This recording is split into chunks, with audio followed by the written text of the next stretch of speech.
Start कर दिया।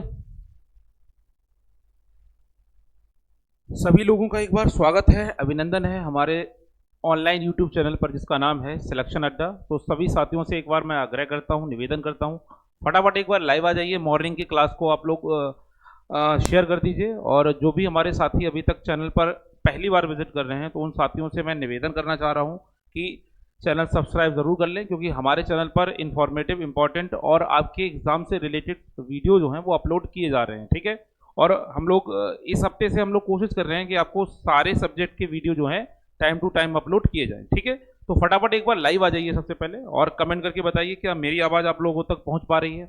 ठीक है।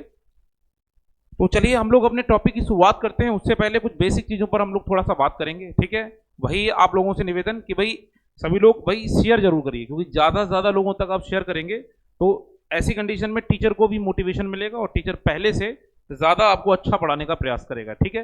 वैसे तो हम लोग कोशिश करते ही हैं कि आपको बेहतर तरीके से पढ़ाएं, लेकिन वीडियो को शेयर करते जाइए और अच्छा लगे, वीडियो आपको पसंद आए उसके बाद आप लाइक करिए। ठीक है। और चैनल जरूर सब्सक्राइब कर लीजिए, क्योंकि जो भी वीडियो अपलोड होगी वो सबसे पहले आपको इसी चैनल पर मिलेगी। ठीक है। तो चलिए हम लोग शुरुआत करते हैं। ठीक है। कल हमने जहां से छोड़ा था हम लोग वहीं से शुरुआत करेंगे। ठीक है। आज हम लोगों का पॉलिटी का चौथा लेक्चर है, मतलब 3 लेक्चर हमारे हो चुके हैं, लेकिन टॉपिक हम लोगों ने कल नया शुरू किया था। तो हमारा जो टॉपिक है उस टॉपिक में हम लोग पढ़ रहे हैं पॉलिटी। क्या पढ़ रहे हैं? पॉलिटी। तो एक बार मैं बता दे रहा हूं कि क्या क्या हमने पढ़ लिया। ठीक है। पॉलिटी यानी संविधान। तो हमने देखिए संविधान के बारे में पढ़ लिया। संविधान का परिचय, संविधान का परिचय क्या है, संविधान की हमने विशेषताएं पढ़ ली, परिचय पढ़ लिया, विशेषताएं पढ़ ली, और उसके बाद हमने आपका संविधान की उत्पत्ति भी पढ़ ली, उत्पत्ति पढ़ ली। ठीक। ये जो सारे टॉपिक हैं ये पॉइंट मैंने आपको कल पढ़ा दिए थे। इसके अलावा संविधान निर्माण में शुरुआत कैसे हुई, संविधान निर्माण की शुरुआत कैसे हुई, इसके बारे में भी हम लोग डिस्कस कर चुके हैं। संविधान निर्माण की शुरुआत कब से मानी गई है। ठीक है। तो जो भी साथी फर्स्ट टाइम वीडियो को देख रहे हैं उनको यहीं से समझ में आएगी, और जो बेहतर तरीके से अच्छा समझना चाहते हैं तो जो प्रीवियस वीडियो हैं, जो वीडियो मैं बना चुका हूं, अपलोड कर चुका हूं, उनको आप लोग चैनल पर जाकर एक बार विजिट कर लीजिएगा। सभी वीडियो की जो लिंक है, चैनल के लिंक है, वो मैंने डिस्क्रिप्शन बॉक्स में डलवा दिए हैं, आप लोग वहां से चेकआउट कर लीजिए। ठीक है। तो आपको अगर वो वीडियो आप देख लेंगे तो थोड़ा बेटर समझ में आएगा। ऐसा नहीं है कि आप यहाँ से देखेंगे तो आपको समझ में नहीं आएगा, आएगा यहाँ से, लेकिन पिछला जरूर देख लीजिएगा। तो मैंने आपको बताया था कि भारत में संविधान बनाने की शुरुआत, या भारत में संविधान बनाने की जो शुरुआत मानी गई है वो मानी गई है 1895 से। एक बार बहुत जल्दी से रिवाइज कर देता हूं। आवश्यकता क्या थी संविधान बनाने की? तो पहले तो हमें चाहिए थी आजादी। अब आजादी मिलने में हमें थोड़ा समय लगेगा। मैंने आपको बताया था कि 1857 की जो क्रांति हुई थी वो असफल रही। असफल क्रांति इसलिए रही क्योंकि उसमें कोई नेतृत्वकर्ता नहीं था, उसमें कोई डील करने वाला व्यक्ति नहीं था, ना तो हमारे पास नेतृत्वकर्ता के रूप में कोई एक अच्छा वक्ता था, अच्छा व्यक्ति था, और ना ही हमारे यहाँ कोई संगठन था। ठीक है। जो उस चीज को डील कर पाए। तो ऐसी कंडीशन में 1885 में एक अंग्रेज अधिकारी थे जिनका नाम था डॉक्टर A.K. हुइम साहब ने मुख्यतः एक संगठन बनाया जिसका नाम है भारतीय राष्ट्रीय कांग्रेस। आज की डेट में भारतीय राष्ट्रीय कांग्रेस भारत का सबसे पुराना, सबसे बड़ा या सबसे प्रमुख राजनीतिक दल माना जाता है, केंद्रीय दल माना जाता है। ठीक है। हालांकि बीजेपी भी आज के समय में है, लेकिन उस समय बीजेपी का कोई मतलब नहीं था। तो भारतीय राष्ट्रीय कांग्रेस उस समय संगठन था। ठीक है। तो शुरुआत इसकी कहां से हुई? तो मैंने बताया था आपको 1885 में, 1885 में एक दल बनाया, एक संगठन बना। क्या बना? संगठन। और इस संगठन का नाम था भारतीय राष्ट्रीय कांग्रेस। ये बात मैं कल बता चुका हूं। ठीक। हालांकि ये इतिहास की बातें हैं, लेकिन मैं एक बार पुराना रिवीजन जरूर कराता हूं जिससे आपको ये पता चले कि हम लोग कहां पर थे और लास्ट में हमने क्या पढ़ा। ठीक। दूसरा बात आपको समझना है, मैंने कहा था कि भारतीय राष्ट्रीय कांग्रेस 1885 में बना। तो अब ये संगठन बना, तो इस संगठन का हर वर्ष या प्रतिवर्ष क्या होता था? एक अधिवेशन। प्रतिवर्ष एक बैठक होती थी या अधिवेशन होता था, और अधिवेशन में हर साल, ठीक, अधिवेशन हर नए शहर में होता था। एक नए शहर में अधिवेशन होता था, एक नया शहर और स्थान। ठीक। और इसमें एक अध्यक्ष बनता था, हर साल अध्यक्ष बन जाता था। ठीक। और हर साल जो अध्यक्ष बनता था वो अध्यक्ष एक साल नेतृत्व करता था कि भारत की आजादी के लिए और भारत के संविधान निर्माण के लिए, विशेषकर आजादी के लिए क्या किया जाए। तो प्रथम जो अध्यक्ष थे भारतीय राष्ट्रीय कांग्रेस के, जब 1885 बना, और ये प्रथम अध्यक्ष थे बंबई अधिवेशन के। बंबई में इसकी स्थापना की, इसलिए इसको हम कहते हैं 1885 वाले को बंबई अधिवेशन। और इसकी अध्यक्षता की थी व्योमेश चंद्र बनर्जी, व्योमेश चंद्र बनर्जी ने। ठीक, ये पॉइंट आप लोगों को बढ़िया तरीके से समझ लेना है, व्योमेश चंद्र बनर्जी। ठीक है, तो ऐसे ही ये आंदोलन चलते रहे। ये आंदोलन वैसे तो आजादी के लिए 1885 से लेकर ठीक 1946 तक चले, 46 ईस्वी तक चले। ठीक, ये बात याद रखिएगा। ठीक, लेकिन शुरुआत इसकी 1885 हुई थी। 1885 से हमने एक संगठन की मजबूत शुरुआत करी, जो 1857 की क्रांति में गलतियां हुई उनको सुधारने का प्रयास किया, और उसके आधार पर हमने एक संगठन बनाया, एक संगठनकर्ता बनाया, हर साल अधिवेशन किया, और उसके आधार पर प्लानिंग करी कि एक साल में हमें कैसे अंग्रेजों से स्वतंत्रता लेनी है। ठीक है, तो ये बात मैंने आपको बताई थी, और मैंने बताया था कि 1895 ही वो पहली डेट थी जब अधिवेशन हो रहा था। तो हर साल अधिवेशन होते थे, तो उसी में से एक अधिवेशन था 1895 का। और 1895 के इस अधिवेशन में एक प्रस्ताव आया था। क्या आया था? एक प्रस्ताव आया था। ठीक है, ये समझ लीजिएगा एक बार। और प्रस्ताव क्या था? स्वराज्य विधेयक, कि हमें अपना राज्य चाहिए, स्वराज्य, स्वराज्य विधेयक। इसे स्वराज भी लिख देते हैं, स्वराज्य भी लिख देते हैं, यानी अपना राज्य, यानी हमारे खुद का, हमारा अपना राज्य, तो हमारा अपना संविधान। और इसके लिए इन्होंने प्रस्ताव रखा। किसने प्रस्ताव रखा? तो मैंने आपको बताया था कल, किसने रखा?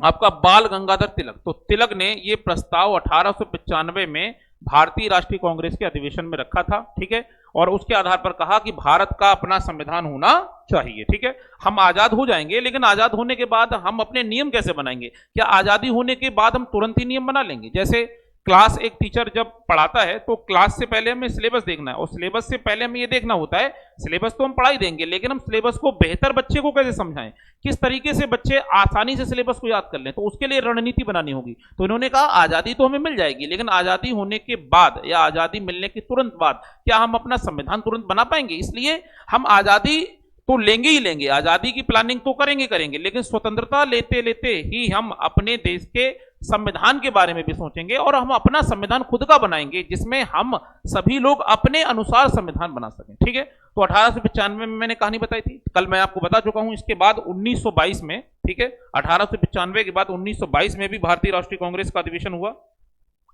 ठीक है, उस अधिवेशन में भी कुछ शर्तें रखी गई। उस अधिवेशन में भी कई सारे लोगों ने समर्थन किया। महात्मा गांधी पहले व्यक्ति थे 1922 के भारतीय राष्ट्रीय कांग्रेस में जिन्होंने ये इस बात का समर्थन किया कि भारत का अपना संविधान होना चाहिए। ठीक है, उन्होंने इस बात का समर्थन किया और उन्होंने कहा संविधान अपना होगा, लेकिन संविधान अपना तभी हो सकता है जब उसके लिए पहले कुछ प्लानिंग की जाए। तो उन्होंने कहा संविधान जो बनाएगा उसके लिए संविधान के लोगों का या संविधान निर्माता के लोगों का या संविधान निर्माण करने वाले लोगों का एक समूह बने, और समूह में रहने वाले लोगों को या जो लोग समूह में रहेंगे उन्हें हम कहेंगे संविधान निर्माताओं का समूह, और इसलिए उसे कहा संविधान सभा।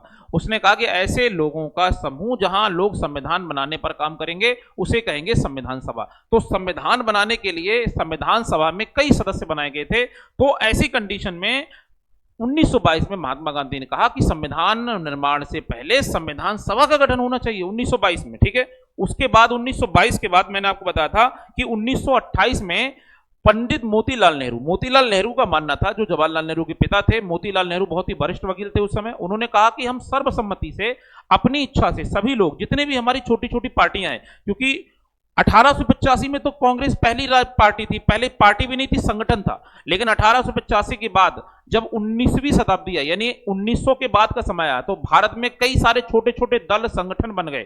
तो सभी संगठनों से सर्वसम्मति बैठक करी मोतीलाल नेहरू ने 1928 में और कहा कि हम सभी लोगों को अपनी संविधान संबंधित कुछ बैठकें कर लेनी चाहिए। और इन्होंने कहा कि संविधान सभा बनाने से पहले, संविधान बनाने से पहले हमें संविधान के प्रारूप पर रचना करनी चाहिए, यानी संविधान के प्रारूप पर हमें बहस करनी चाहिए कि संविधान कैसे बनाया जाए, संविधान में क्या होना चाहिए, क्या नहीं होना चाहिए, क्या संविधान अच्छा हो सकता है, क्या संविधान बुरा हो सकता है, इसके बारे में बात करी। ठीक है, अब 1934 में, 28 के बाद 1934 में दो बातें हुई। ठीक है, एक थे वामपंथी नेता जिनका नाम था, मैंने बताया था, डॉक्टर एम एन राय। एम एन राय का मानना था, इन्होंने विचार दिया कि संविधान सभा का गठन पहले किया जाना चाहिए। इन्होंने ऐसा कहा कि जब तक संविधान सभा नहीं बनेगी तब तक संविधान कैसे बन सकता है। इसलिए 1934 के भारतीय राष्ट्रीय कांग्रेस के अधिवेशन में डॉक्टर एम एन राय ने कहा कि हमें संविधान सभा के गठन का पर विचार करना चाहिए। जब तक हम विचार ही नहीं करेंगे तब तक संविधान सभा कैसे बनेगी।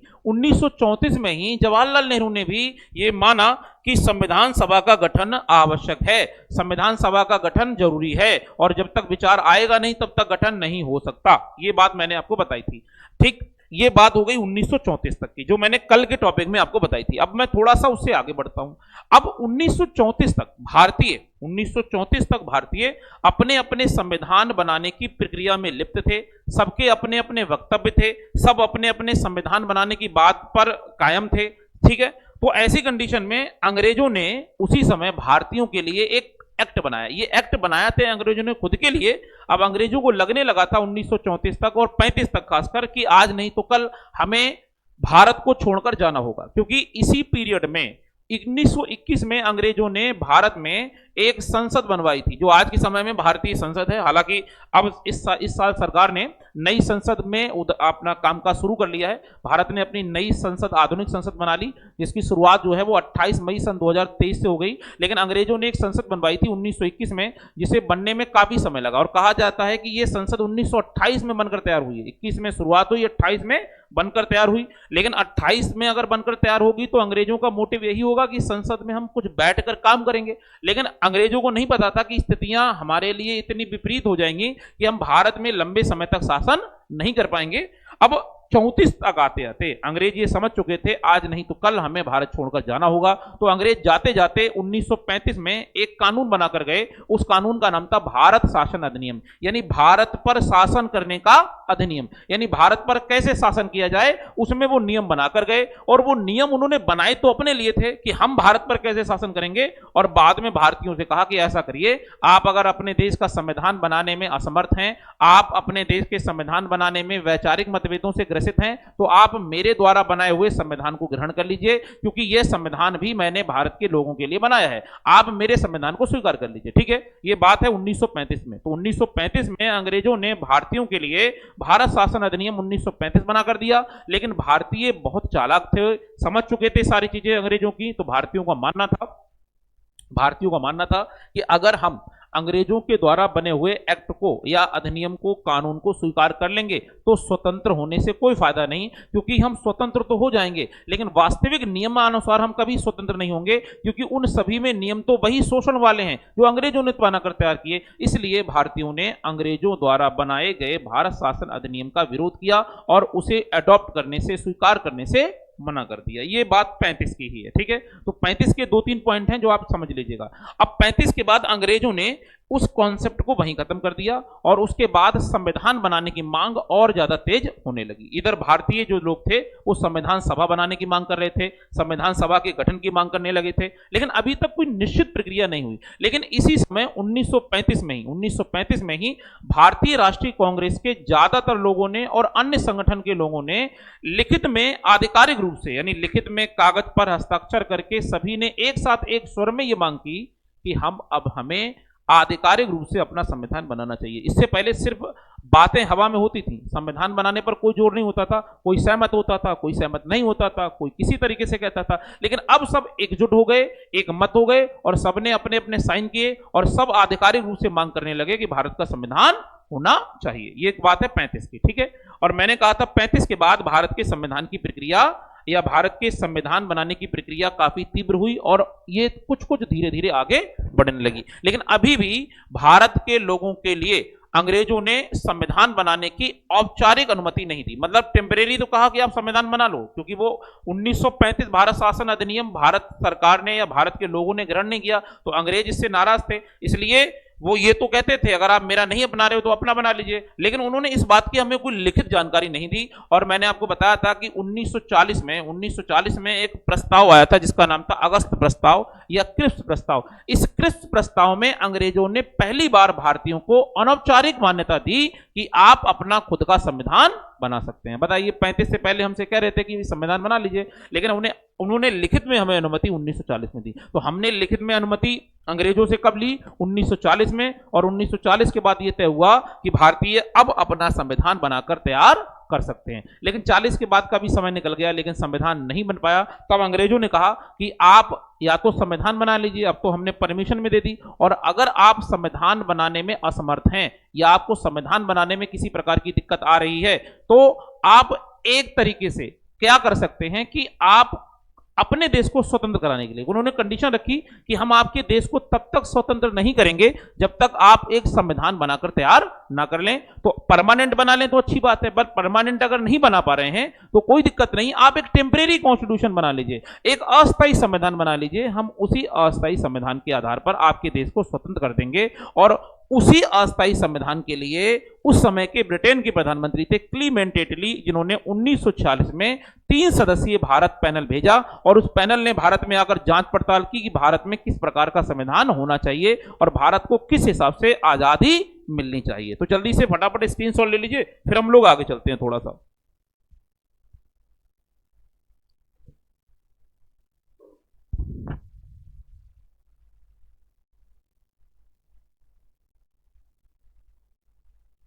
चलिए, आपने स्क्रीनशॉट ले लिया होगा, तो चलिए हम थोड़ा अब आगे चलते हैं।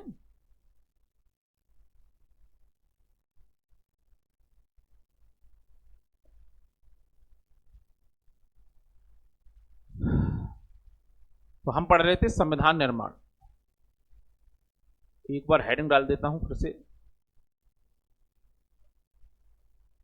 संविधान का निर्माण।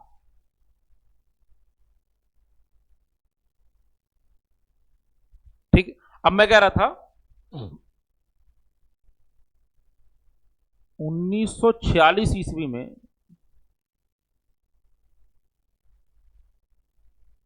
अंग्रेजों ने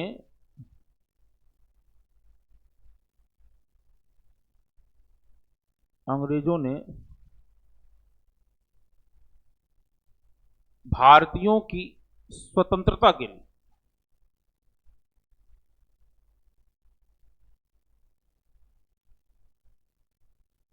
लिए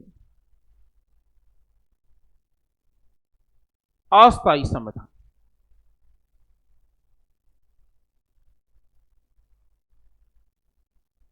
बनाने अस्थायी संविधान बनाने का सुझाव दिया।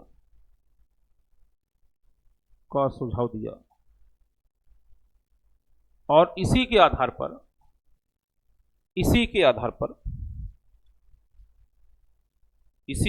पर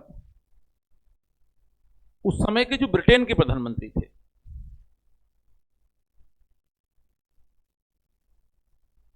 ब्रिटेन के तत्कालीन प्रधानमंत्री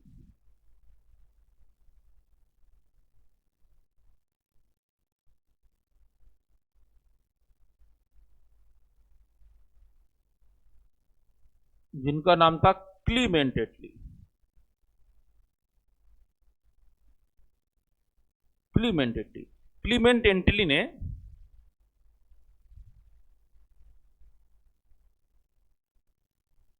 तीन सदस्यीय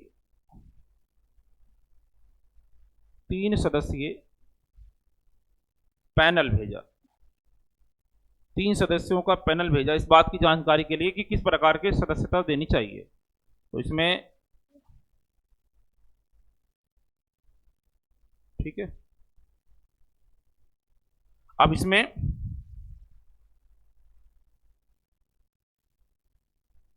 लॉर्ड पेंथिक लॉरेंस,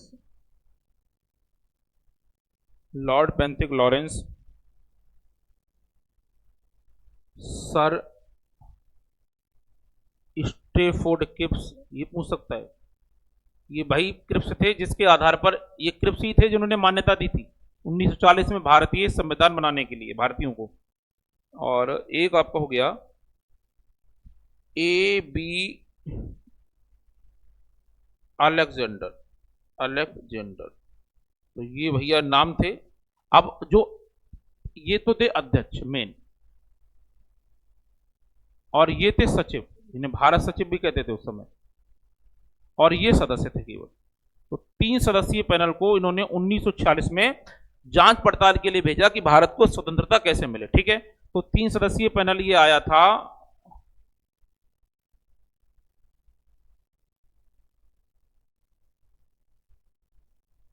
भारतीयों को स्वतंत्रता प्राप्त कराने और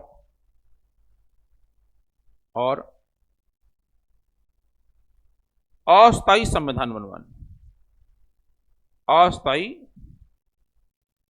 संविधान बनवाने के लिए। ठीक, ये पॉइंट याद रखना। ठीक, अस्थायी संविधान बनवाने के लिए ये सारी चीजें करी गई थी। ठीक है, तो ये पॉइंट याद रखिएगा। ये बात कब की है? ये बात है 1940 की। ठीक, अब 1940 में जब ये 3 सदस्यीय दल आया, ठीक है, तो इसने ये सारा काम किया और इसने 1940 में ही एक टेम्परेरी कैबिनेट गठित कराया। बोले ऐसा करो, एक समूह बना लो आप। उस समूह को एक नाम दे दिया, बोले कैबिनेट, और कैबिनेट के समूह को हमने नाम दे दिया कैबिनेट मिशन। और बोले इसमें कुछ मंत्रालय अलग अलग लोगों को दे दो, और उसी मंत्रालय के आधार पर हम कह देंगे कि भैया ये आपका टेम्परेरी कॉन्स्टिट्यूशन है, और इसी के आधार पर हम आपको क्या करा देंगे? स्वतंत्रता। ठीक है, तो इसी के आधार पर 1940 में ही बना कैबिनेट मिशन। एक कौन सा मिशन बना? Cabinet mission. कैबिनेट मिशन, और ये कैबिनेट मिशन 1940 में बनाया गया, और ये कैबिनेट मिशन सफल रहा। सफल रहा। ठीक, लेकिन मैं आपको एक बार दोबारा बता दूं कि कैबिनेट मिशन भारत में पहली बार नहीं आया था। कैबिनेट मिशन 1928 में भी आया था। यहां लिख लेना, प्रथम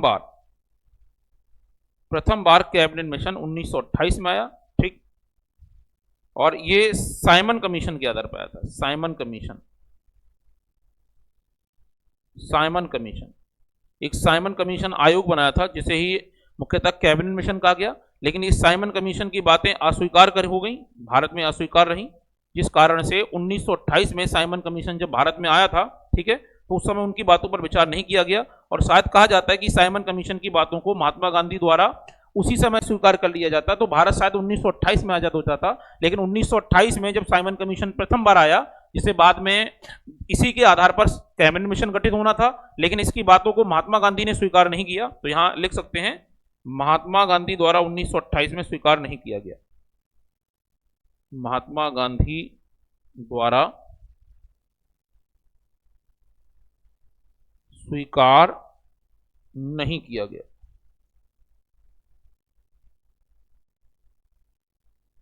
ठीक, जिस कारण से दिक्कतों का सामना हुआ। और उसके बाद, उसी के बाद कई सारे आंदोलन, कई प्रकार के सम्मेलन भी हुए थे। गांधी जी को, अंबेडकर जी को अंग्रेजों ने बुलाया भी था लंदन में। लंदन में 3 प्रकार के गोलमेज सम्मेलन हुए, लेकिन उनसे भी कोई रिजल्ट निकला नहीं था। ठीक है, उसके बाद दूसरी बार साइमन कमीशन को कैबिनेट मिशन के माध्यम से दूसरी बार भेजा गया था 1942 में। तो दूसरी बार इसको कब भेजा गया? 1946 में। और इस दूसरी बार जब 1946 में भेजा गया था, उस समय ब्रिटेन के प्रधानमंत्री क्लीमेंट एटली थे। और इसी 3 सदस्यीय दल को क्या कहा गया? इसी 3 सदस्यीय दल को कहा गया कैबिनेट मिशन। ठीक है, तो कैबिनेट मिशन मुख्यतः बना तब जब कैबिनेट तैयार हुआ। अब कैबिनेट मिशन क्या है, हम उस पर बात कर लेते हैं।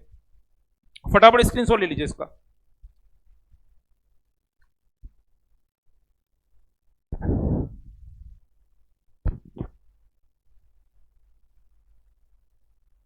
ठीक, आई होप आप लोगों ने स्क्रीनशॉट ले लिया होगा। एक बार फिर से मैं हेडिंग डाल दूं,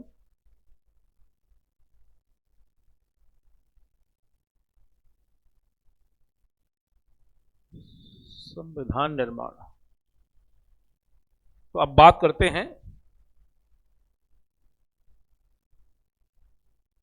कैबिनेट मिशन की। कैबिनेट मिशन,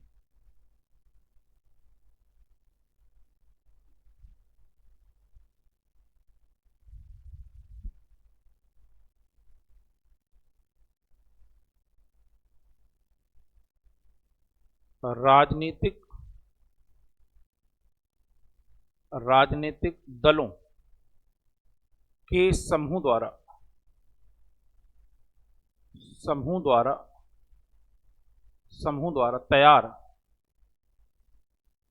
तैयार एक मंत्रिमंडल, या मंत्रिमंडल कह सकते हो, या कह सकते हो मंत्रियों का समूह। मंत्रिमंडल, ठीक, मंत्रिमंडल या मंत्रियों का समूह क्या कहलाता था? Cabinet mission. ठीक, इस कैबिनेट मिशन में कई प्रकार के मंत्री थे, जिसमें दो प्रकार के दल थे। एक दल था आपका भारतीय राष्ट्रीय कांग्रेस,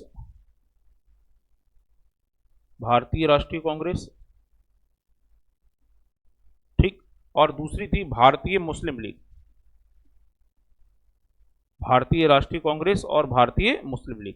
कोई चुनाव नहीं हुआ, सर्वसम्मति से इन दोनों ने मिलकर अपने अपने सदस्य दिए और कहा कि इन्हें लोगों को ये मंत्रालय दिए जाएं।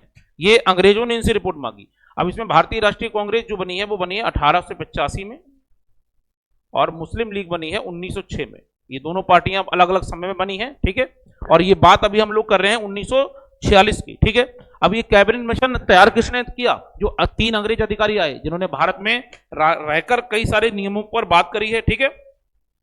और इस तरीके से कैबिनेट मिशन के आधार पर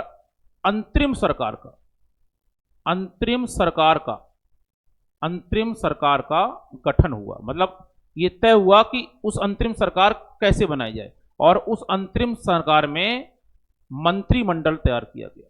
मंत्रिमंडल क्या हुआ था? तैयार। ये बात याद रखना है आपको। और इस मंत्रिमंडल में मुखिया या प्रमुख व्यक्ति, इस मंत्रिमंडल में जो प्रमुख व्यक्ति थे वो थे आपके पंडित नेहरू, यानी पंडित जवाहरलाल नेहरू।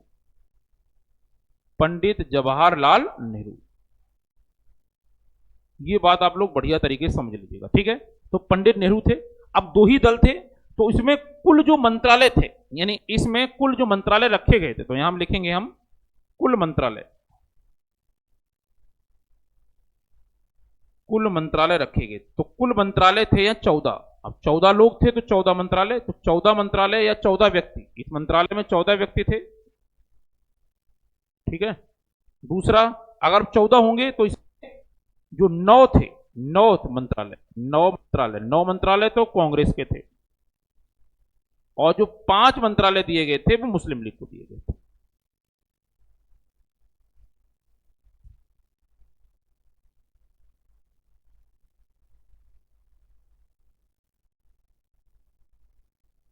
ठीक है, तो याद रखिएगा 5 मंत्रालय मुस्लिम लीग को और 9 कांग्रेस के पास। तो टोटल कितने मंत्रालय? 14 मंत्रालय थे, ठीक है। तो 14 लोगों को यहां मंत्री रखा गया था, जिसके मुखिया कौन थे? पंडित जवाहरलाल नेहरू, ठीक है। ये बात बढ़िया तरीके से आप लोग समझ लीजिएगा, ठीक है। ये समझ में आ गया? एक बार मैं दोबारा बता देता हूं क्या, कि जब 1946 में 3 सदस्यीय पैनल ब्रिटेन के प्रधानमंत्री क्लीमेंट एटली ने कैबिनेट मिशन के द्वारा भेजा था, उसको हालांकि साइमन कमीशन भी कहते हैं, साइमन आयोग भी कहते हैं। तो साइमन कमीशन या साइमन आयोग पहले 1928 में आया था, लेकिन 1928 में महात्मा गांधी की और अंग्रेजों की बात नहीं बन पाई।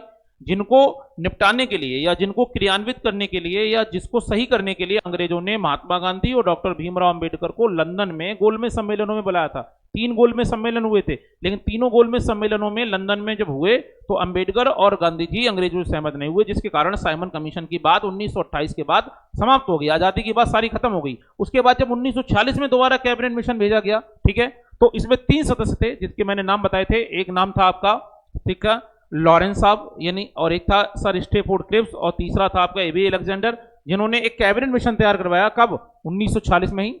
1940 में कैबिनेट मिशन तैयार कराया। और कैबिनेट मिशन क्या था? राजनीतिक दलों के समूह के द्वारा तैयार एक मंत्रिमंडल था, और इस तरीके से एक सरकार बनी, टेम्परेरी सरकार बनी, और इस टेम्परेरी सरकार को कहा अंतरिम सरकार। और ये अंतरिम सरकार पंडित नेहरू की अध्यक्षता में तैयार की गई। तो यहाँ प्रमुख व्यक्ति या अध्यक्ष कौन है? यहाँ प्रमुख व्यक्ति या अध्यक्ष कौन है? तो यहां मैं पहले बता चुका हूं, पंडित नेहरू। और क्योंकि उसमें कोई चुनाव तो हुए नहीं थे, तो ऐसी कंडीशन में उस समय कोई पार्टियां नहीं थी, दल थे और संगठन के रूप में ये दल बने। तो एक भारतीय राष्ट्रीय कांग्रेस, एक मुस्लिम लीग। तो कांग्रेस 1885 में बनी और 1906 में मुस्लिम लीग बनी। ये बात 1946 की है। तो ये दो ही प्रबल दल थे। तो दोनों ने सर्वसम्मति से कहा 9 मंत्रालय हमारे हैं और 5 मंत्रालय आपके। तो टोटल मंत्रालय कितने हो गए? 14। अब कौन कौन से मंत्रालय थे मैं उन पर भी बात कर लेता हूं। जल्दी से फटाफट एक बार आ जाइए, ठीक है।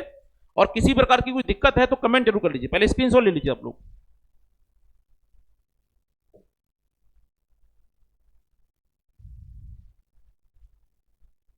आई होप आप लोगों ने स्क्रीनशॉट ले लिया होगा।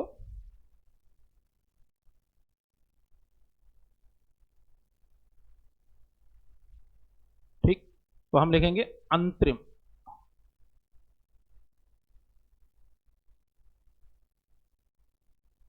अंतरिम मंत्रिमंडल, अंतरिम मंत्रिमंडल। और ये अंतरिम मंत्रिमंडल है 1946 का। अभी हम आजाद नहीं हुए, टेम्परेरी मंत्रिमंडल पहले ही तैयार हो गया। तो अंतरिम मंत्रिमंडल 1946, हम इसके बारे में ही यहां पर पढ़ेंगे। ठीक, अब मैं आपको लिखा चुका हूं कि यहां कुल सदस्य कितने हैं। कुल सदस्य या कुल मंत्रालय 14। कांग्रेस के कितने? मैंने पीछे लिखाया था, कांग्रेस के ज्यादा थे 9 और मुस्लिम लीग के कितने थे? मुस्लिम लीग के कितने थे? 5। ठीक, अब यहां पर हम बात कर लेते हैं दोनों के अलग अलग। ठीक, दोनों के मैं अलग अलग बात कर लेता हूं। पहले मैं बात करूंगा कांग्रेस की।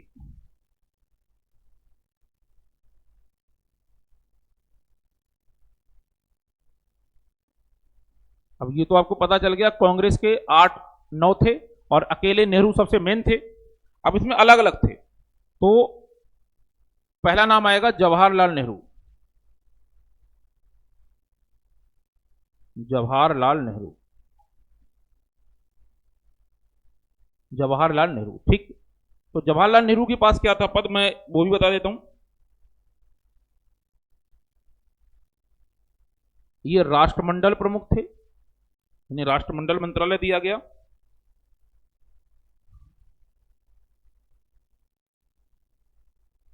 एक मिनट, थोड़ा सा ऐसे लिखेंगे।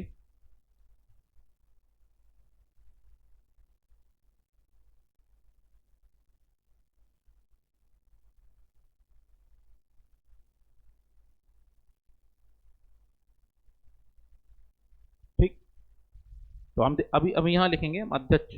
अध्यक्ष या प्रमुख, ओवरऑल। तो हम आपको बता रहे हैं अध्यक्ष और अध्यक्ष या प्रमुख। जो प्रमुख थे वो थे पंडित जवाहरलाल नेहरू।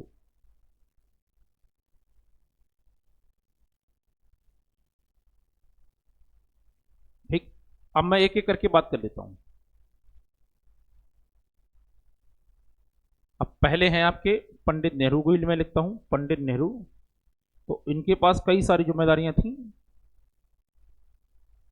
राष्ट्रमंडल,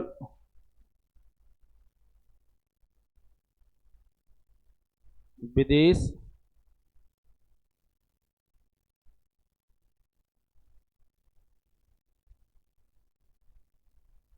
राष्ट्रमंडल, विदेश, एक मिनट, और एक आएगा सूचना। ये रहा आपका राष्ट्रमंडल, विदेश। हाँ, सूचना इनके पास नहीं, वो तो पटेल के पास है। योजना आयोग। और एक तो मैंने आपको बता दिया अध्यक्ष हैं। ओवरऑल सबसे मेन यही हैं, सभी के अध्यक्ष हैं। तो उस समय आप प्रधानमंत्री, लेकिन यहां याद रखिएगा यहां प्रधानमंत्री शब्द का उल्लेख नहीं था। मंत्री का उल्लेख नहीं है। प्रधानमंत्री शब्द जो आया है वो है एक तरीके से अध्यक्ष ही, लेकिन ये जो शब्द है वो आया है 1947 में। 47 का जब मंत्रिमंडल तैयार हुआ, जब हम आजाद हुए। अब जो दूसरा दर्जे का मंत्रालय था और वो था आपके सरदार पटेल के पास। अब दूसरे नंबर पर लिखेंगे सरदार पटेल। तो सरदार पटेल के पास जो मंत्रालय था वो था गृह एवं सूचना प्रसारण। सूचना प्रसारण मंत्रालय, सूचना प्रसारण मंत्रालय। ठीक। अब तीसरा, बलदेव सिंह, बलदेव सिंह, इनके पास रक्षा मंत्रालय था। ठीक। चौथा, जॉन मथाई,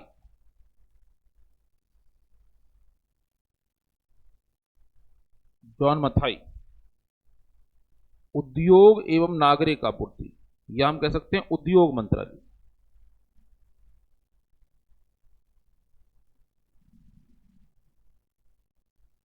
ठीक। उसके बाद आ जाएगा पांचवा, सी राजा गोपालाचारी, सी राजा गोपालाचारी,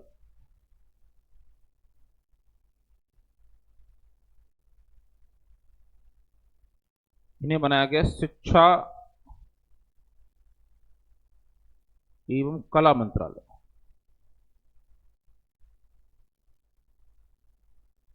शिक्षा एवं कला मंत्रालय। ठीक। आप अगला देख लेते हैं, बाबू जगजीवन राम,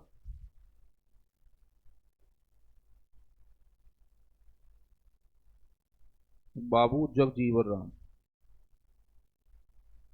जगजीवन राम, इन्हें बनाया गया श्रम एवं रोजगार मंत्रालय, श्रम एवं रोजगार।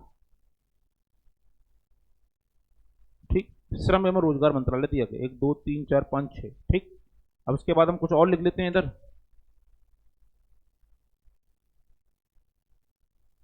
ठीक। अब एक आएगा आपका 7वें नंबर पर। ठीक। अरुणा आसफ अली, ये पहली बात पुरुष थे, नाम लग रहा है महिला है, अरुणा आसफ अली, इन्हें दिया गया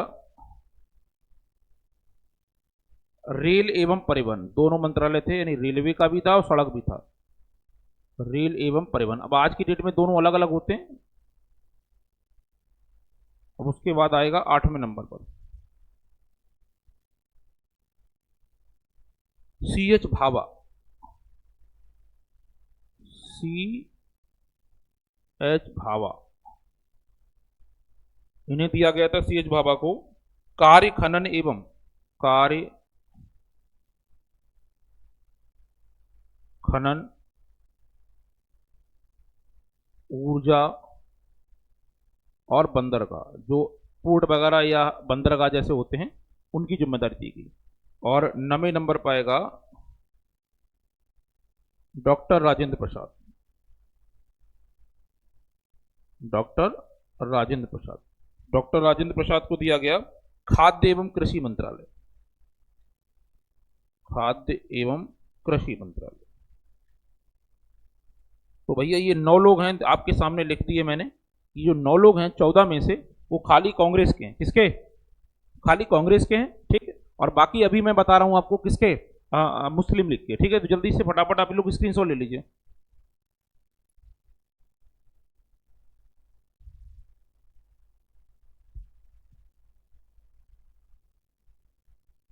चलिए ठीक है। अब हम चल देते हैं मुस्लिम लीग के।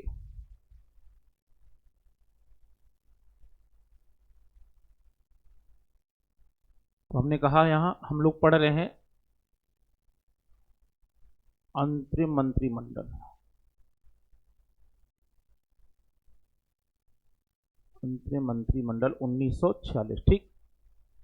और इसमें हमने आपको बताया था जो कुल सदस्य हैं वह 14, और 14 में से हम 9 पढ़ चुके हैं। अब हम बात कर लेंगे मुस्लिम लीग की। तो मुस्लिम लीग के कितने हैं? 5। मुस्लिम लीग के सदस्यों की संख्या 5। अब इन्हीं के हम लोग नाम पढ़ने वाले हैं। ठीक। तो फटाफट एक बार आ जाइए। तो आपके हैं लियाकत अली खान, लियाकत अली खान, ये देश के पहले कहलाते हैं वित्त मंत्री, वित्त मंत्री। ठीक। लियाकत अली खान। अब दूसरा नाम आएगा जोगिंदर नाथ मंडल। जोगिंदर नाथ मंडल। जोगिंदर नाथ मंडल, ठीक। ये हिंदू थे, लेकिन उसके बावजूद भी ये मुस्लिम लीग के सदस्य थे। बाद में पाकिस्तान चले गए थे ये। तो जोगिंदर नाथ मंडल को जिम्मेदारी दी गई थी कानून मंत्रालय की। तो कानून मंत्री, इन्हें देश का पहला कानून मंत्री बनाया जाता है 1947 में, ठीक है। जब भारत विभाजन का प्रस्ताव तय हुआ तो मुस्लिम लीग जब पाकिस्तान चलेगी तो जो पद मुस्लिम लीग के पास थे, जो 5 पद थे, वो पद अन्य पार्टियों को दे दिए गए होंगे, या तो कांग्रेस के राजनीतिक दलों को दे दिए गए होंगे, या फिर कुछ अन्य छोटी छोटी पार्टियां भी सम्मिलित हो गई थी 47 में, उनको दे दिए गए थे, ठीक है। तो जैसे 46 में अंग्रेजों ने बनाया, 47 में जब विभाजन हुआ तो हमने खुद बनाया, लेकिन चुनाव ना 46 में हुए ना 47 में, ठीक है। तो जोगिंदर नाथ मंडल को कानून मंत्री की जिम्मेदारी दी गई। अब एक है अब्दुल रब नस्तर, इनका नाम है अब्दुल रब नस्तर। अब्दुल रब नस्तर, इन्हें जिम्मेदारी दी गई संचार मंत्री की। संचार मंत्री, ठीक। और अगला नाम है आई चुधरीगर। आई